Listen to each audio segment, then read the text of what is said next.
Sumérgete en la palabra de Dios. Cava un poco más profundo. Descubre el mensaje de la Biblia para ti hoy. Pathway to Paradise Ministries presenta Profundizar, su estudio bíblico diario con el pastor David Salazar. Amigos, nuevamente bienvenidos a Profundizar, tu estudio bíblico diario. Quiero agradecer al Señor porque nos permite compartir su palabra y estar juntos nuevamente en este día para así estudiar más de lo que la Biblia dice. Hemos estado viendo acerca de la palabra del Señor y vamos a ver hoy cómo interpretar la Biblia con fe, cómo podemos tener la confianza implícita en sus promesas. Por esta razón, comencemos este estudio con una oración. Amante Padre Celestial, te agradecemos, Señor, porque nos permites estar nuevamente juntos para estudiar tu palabra y pedimos, Señor, de que tu palabra sea en nosotros una realidad, una experiencia que nos transforme y nos asemeje más a ti. Pedimos, Señor, de que podamos tener confianza, fe en esta palabra viva y también darnos el poder para vencer la tentación. Pedimos también, Señor, que el Espíritu Santo sea nuestro instructor y que nos ayude a fortalecernos aún más en la palabra viva. Pedimos, Señor, todo esto en el nombre de Jesús. Amén. Comencemos entonces ahora el estudio de hoy hablando de cómo podemos realmente interpretar con fe la palabra de Dios. En Hebreos 11, versículo 3, leemos lo siguiente. Por la fe entendemos que los mundos fueron formados por la palabra de Dios, de modo que lo que se ve fue hecho de lo que no se veía. Y luego en el versículo 6 añade la palabra lo siguiente. Sin fe es imposible agradar a Dios, porque el que se acerca a Dios necesita creer que Él existe y que recompensa a quien lo busca. Estos dos versículos nos muestran categóricamente que todo verdadero aprendizaje de la palabra de Dios es en contexto de la fe. Es esta fe implícita en la palabra de Dios lo que el Señor quiere que tengamos, poder creer con fe que la palabra de Dios es realmente la suprema autoridad en el mundo. Si nosotros pensamos de esta manera, la palabra de Dios siempre será nuestra guía, nuestra brújula, nuestro camino que nos ayudará y conducirá en el sendero seguro. Pero si nosotros nos desviamos en este concepto, en este pensamiento, y empezamos a dudar de la palabra de Dios, vamos a dejar que ideas, pensamientos llenen nuestra mente de duda sobre la fidelidad de la palabra de Dios y sobre su rol de autoridad en nuestras vidas. Así es como el mundo y cada religión, aun las cristianas, están en el error, porque han dejado la palabra de Dios como una fuente de ayuda, pero no como una autoridad absoluta. Sin embargo, el Señor nos dice a nosotros que la palabra de Dios es la única autoridad que este mundo puede tener. De hecho, Cristo nos dijo que el cielo y la tierra podrían pasar, pero su palabra, ni una tilde, ni una jota de la palabra de Dios, dejaría de ser. Es así como entonces vemos que la palabra de Dios debe ser en nosotros una seguridad, una firmeza de lo que significa. Y por esta razón el Señor nos invita a buscar en ella las promesas de Dios. Y hoy veremos cómo podemos participar de esas promesas de Dios. Porque la Biblia está llena de promesas que abordan cada situación y emoción en las que podríamos encontrarnos. El poder de Dios está encerrado en estas promesas y se ofrecen libremente a todos los que les reclaman con fe. Sin embargo, entendamos de que para poder experimentar el poder de las promesas de Dios, debemos también nosotros entender que puede haber un desafío, y este desafío es lo que muchas veces impide que a menudo experimentemos la promesa del Señor. Porque cada promesa tiene una condición, y la condición usualmente es justamente tener fe en la palabra de Dios. Como nos dice la cita de la pluma inspirada en El deseado de todas las gentes, la página 170, lo siguiente, en relación al noble que tenía un hijo enfermo. Dice allí, el noble quería ver el cumplimiento de su oración antes de creer, pero tuvo que aceptar el acerto de Jesús de que su petición había sido oída y el beneficio otorgado. También nosotros tenemos que aprender esta lección. Nuestra fe en Cristo no debe estribar en que veamos o sintamos que Él nos oye. Debemos confiar en sus promesas. Cuando acudimos a Él con fe, toda petición alcanza el corazón de Dios. Cuando hemos pedido su bendición, debemos creer que la recibimos y agradecerle de que la hemos recibido. Luego debemos atender nuestros deberes, seguros de que la bendición se realizará cuando más lo necesitemos. Cuando hayamos aprendido a hacer esto, sabremos que nuestras oraciones son contestadas. Dios obrará por nosotros mucho más abundantemente de lo que pedimos, conforme a las riquezas de su gloria y por la operación de la potencia de su fortaleza. Es así como esta cita inspirada nos muestra claramente que la fe es el agente necesario, indispensable, en que podamos obtener las promesas de Dios. Y para poder entender la palabra, poder aceptarla como realidad en nuestras vidas, tenemos que aprender a confiar y tener fe en lo que el Señor ha dicho. Cuánto bien tendríamos nosotros si hoy, en este tiempo que vivimos, pudiésemos tener esa confianza, esa fe de aceptar que Dios ya escucha la oración y que la respuesta está en camino. De hecho, deberíamos hacer como dice aquí la palabra inspirada, a agradecer al Señor antes de ver la respuesta tangiblemente otorgada.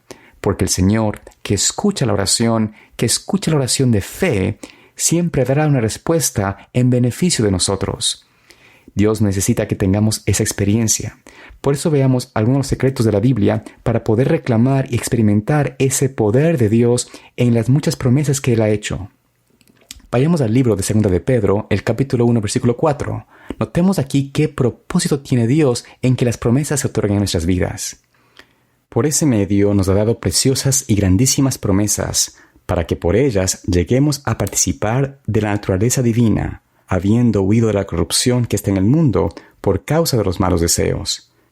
Vemos aquí que el Señor nos promete en la palabra de Dios que el propósito quizás mayor de todas sus promesas de la palabra viva es poder participar de la naturaleza divina, poder conectarnos a Dios, poder tener a Cristo en nuestras vidas y nosotros estar en Cristo. Y así, al unirnos al Señor, al participar de su naturaleza, podemos mantenernos en sujeción a la palabra de Dios y escapar de los malos deseos que existen en el mundo. Esto quiere decir que el Señor quiere que nosotros podamos tener una victoria sobre el pecado, que podamos huir cuando hay una tentación a la palabra de Dios. Así es como la mayor promesa para nosotros es la victoria sobre la tentación, la victoria sobre el pecado. Tal cual Jesucristo pudo vencer al enemigo con una palabra de Dios, con un escrito está, también nosotros hoy podemos aferrarnos a la promesa de que la palabra de Dios es poderosa. Es una espada de dos filos que nos defiende y destruye el poder del enemigo. En el libro de 2 de Corintios, capítulo 7, versículo 1, notemos qué promesas podemos experimentar del Señor en nuestra vida. Dice allí: así, amados, ya que tenemos tales promesas, limpiémonos de toda impureza de la carne y del espíritu, perfeccionando la santificación en la reverencia a Dios.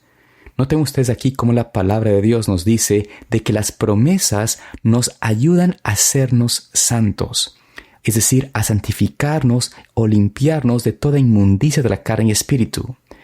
¿Y a qué se refiere esto de la carne y el espíritu? La carne señala realmente a nuestras palabras y acciones externas, mientras que el espíritu señala los pensamientos y motivos ocultos de la mente y el corazón. Dios quiere que todos seamos limpios del pecado y ser controlados por su Santo Espíritu. Esto es pensar como el Señor y actuar como el Señor. Una vida donde nuestra mente es limpia y nuestros actos, nuestras acciones también son limpias. La fe en el Señor nos va a llevar siempre a una vida de obediencia, de sumisión al Señor y de confianza en lo que Él ha dicho es mejor para nosotros. Pero si nosotros nos separamos de la palabra de Dios, si nosotros no tenemos la confianza, la fe en ella, vamos constantemente a fracasar en nuestro intento de seguir al Señor. Daremos siempre una apariencia de piedad, pero negaremos la eficacia de ella. Esta es la experiencia de la mayoría de las personas en el mundo y tristemente también en la iglesia. Mas el Señor quiere levantar a un pueblo, a una nación santa, del linaje escogido de Él, para poder otorgar al mundo una vislumbre de su gloria, una vislumbre de ese carácter precioso de Cristo. En Isaías 55, versículos 10 y 11, noten ustedes a qué comparan esos versículos las promesas de Dios.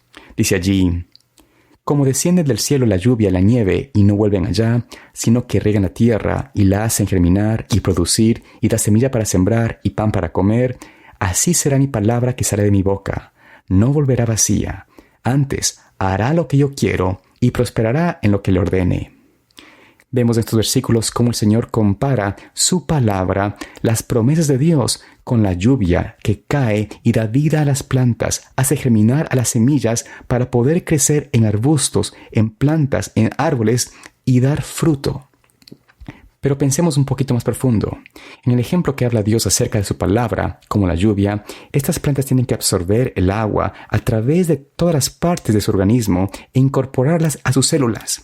De esta manera, el árbol crece, la planta crece, las hojas nacen, las flores crecen y pueden entonces dar fruto.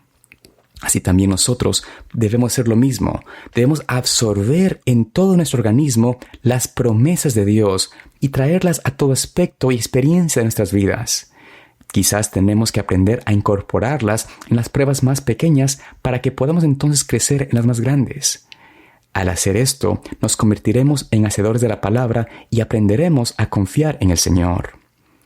En el libro de Josué, capítulo 3, versículos 14 al 17, notemos una lección práctica de qué significa confiar en la promesa de Dios.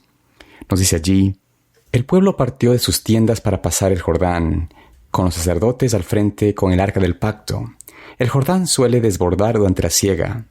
Sin embargo, cuando los portadores del arca entraron en el Jordán, así como sus pies se mojaron a la orilla del agua, el agua que venía de arriba se detuvo en un montón bien lejos de la ciudad de Adán, que está junto a Zaratán, y el agua que descendía al mar de los llanos, al mar salado, se acabó, y el Jordán quedó dividido.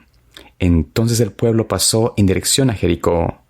Pero los sacerdotes que llevaban el arca del pacto del Señor quedaron en seco, firmes en medio del Jordán, hasta que todo el pueblo acabó de pasar el Jordán.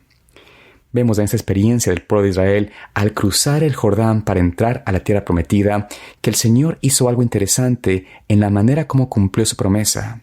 Para poder ellos pasar el agua, para poder ellos cruzar este río Jordán que estaba crecido porque era el tiempo de la siega, ellos tuvieron que tener una experiencia de confiar en la promesa de Dios. Pero notemos que el Señor no abrió el río Jordán hasta que los sacerdotes pusieran sus pies primero en el agua. Dice allí que los pies de los sacerdotes tocaron el agua y entonces Dios detuvo el río después de esto. Y preguntémonos, ¿por qué el Señor no abrió el río Jordán antes de que los sacerdotes entraran en el río para que pudiesen cruzar todos en seco? La respuesta es muy lógica. No hubiese sido un acto de fe. El Señor necesita que nosotros aprendamos a confiar en Él antes de ver las evidencias tangibles. Cuando nosotros pensamos que la fe es esperar que Dios haga por nosotros y abra las puertas sin nosotros tener un acto de confianza en su palabra, estamos cayendo en el error de la duda. Y la duda, la desconfianza en la palabra de Dios, siempre nos va a llevar a separarnos de Dios. Pero también debemos recordar que no podemos tener una fe en el Señor ni pedir sus promesas si nuestra vida está yendo en contra de su voluntad y su palabra. El Señor no puede otorgarnos su promesa cuando nuestro espíritu, nuestra vida, está en desacuerdo a su voluntad divina. Esto sería presunción, porque la presunción excusa el pecado usando la promesa como sustituto a la obediencia al Señor. Esto es incompatible y recordemos que el enemigo quiere que el cristiano crea en el Señor de una forma presuntuosa, creyendo que pueden ser bendecidos, guardados, protegidos cuando nosotros vivimos una vida contraria a sus principios. Por esta razón, Dios quiere que nosotros hoy nos sometamos a Él, que podamos experimentar ese poder de Dios de poder escapar de la corrupción en el mundo, de poder unirnos a su naturaleza divina, que es la manera como podemos mantenernos fieles y firmes en el tiempo en que vivimos. Que el Señor en este día te permita confiar plenamente en sus promesas, que podamos experimentar el poder de la palabra de Dios en nuestras vidas, que a través de la fe podamos interpretar la Biblia correctamente, podamos tener la confianza de que el Señor lo que ha dicho es algo real para nosotros, de que por su gracia podemos ser más que vencedores por medio de la fe del Hijo de Dios. Dios te guarde y te bendiga y espero verte mañana aquí en Profundizar para continuar estudiando más de la palabra de Dios. Profundizar es una producción de Pathway to Paradise Ministries. Para obtener más recursos de estudios bíblicos, incluidos libros, DVDs y guías de estudio, visite elcaminoalparaíso.org o llame gratis al 855-447-8788. Para apoyar este ministerio con su contribución deducible de impuestos, visite elcaminoalparaíso.org o llame al número gratuito 855-447-8788.